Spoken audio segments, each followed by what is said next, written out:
WNBA's Cathy Engelbert forgets first rule of being a commissioner. Reprehensible as her comments to Minnesota Lynx forward Napheesa Collier were, they aren't what's going to cost Cathy Engelbert her job as WNBA commissioner. A commissioner's main responsibility is to handle the messy stuff so owners don't have to, and make sure the money keeps rolling in. Why do you think NFL Commissioner Roger Goodell has lasted for as long as he has? It's not because of his wit and charm. Engelbert, however, has done the exact opposite. She's created multiple messes herself, and in the process, alienated the players.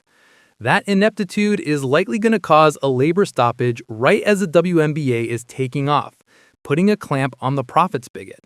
How are owners, many of whom have spent multiple millions keeping their teams in the league afloat, going to react when their long-awaited payday is delayed because Engelbert is incapable of reading a room?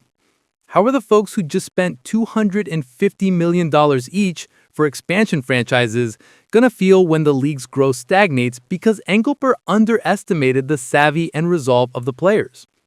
What will NBA Commissioner Adam Silver, who shares responsibility for this dumpster fire, think when he's watching a rival league thrive while the WNBA is still trying to get out of its own way? We have the best players in the world, we have the best fans in the world, but right now we have the worst leadership in the world, Collier said in a prepared statement on Tuesday. The real threat to our league isn't money, it isn't ratings, or even missed calls or even physical play. It's the lack of accountability from the league office. Collier made it clear her teardown of Engelbert wasn't sour grapes because the top-seeded Lynx lost in the semifinals or even because she got hurt in Game 3 on Friday night. She and other WNBA players have been keeping receipts for months, years really, and with the current collective bargaining agreement expiring at the end of the month, it's time to bring them. There is Engelbert's tone deafness on the racism and misogyny that underpins the rivalry between Caitlin Clark and Angel Reese and the toxicity it spread to the entire league. There is Engelbert and the league being woefully unprepared for the arrival of Clark, Reese, and Paige Buchers, players who are already multimillionaires and household names when they were still in college. There's Engelbert's complete indifference to the game's growing physicality and the trash officiating that enables it. Her incomprehension of the players' value and their role in the skyrocketing interest in the league.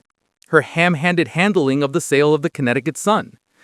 And while Engelbert's choice to wear a New York City-themed dress to last year's deciding Game 5 of the WNBA Finals, when the New York Liberty were one of the teams playing in those finals, might seem like a minor faux pas, it just spotlights how out of touch she is. I have tried to have these conversations in private, but it's clear there's no intention of accepting there's a problem. The league has made it clear it isn't about innovation, it isn't about collaboration, it's about control and power. But Engelbert and Silver are making a gross miscalculation. Business professors could devote an entire semester to the leagues and organizations that paid a price for underestimating women athletes. The NCAA is still being, rightfully scorned, for shortchanging the women's basketball tournament. U.S. Soccer's then president was forced to resign after the federation thought belittling the four-time World Cup champions was a good way to resolve an equal pay lawsuit by the U.S. women's national team. The PWHL exists while several other professional hockey leagues are in the dustbin of history because the best women's players refuse to accept substandard conditions. I could go on. The point is, Collier and other WNBA players not only know their value, they know how to protect it. Engelbert and Silver don't seem to recognize the days of women being grateful for anything, let alone the respect and compensation they have earned, are over. The sponsors, the merch deals, even the fat new media rights deals, those didn't come about because Engelbert is a terrific commissioner or a savvy dealmaker. That $200 million a year the league will get beginning next season already looks like a steal. The league is now a goldmine because of its players, a fact underscored by the wild success of Unrivaled, the off-season 3-on-3 league Collier co-founded with Brianna Stewart. A league that's already expanding in year 2, I might add. I'm very appreciative that we have people like Fee and our Players Association representing us, because that's what we're going to have to continue to make the push to stand on what we believe in. Four-time MVP A'ja Wilson said Tuesday night.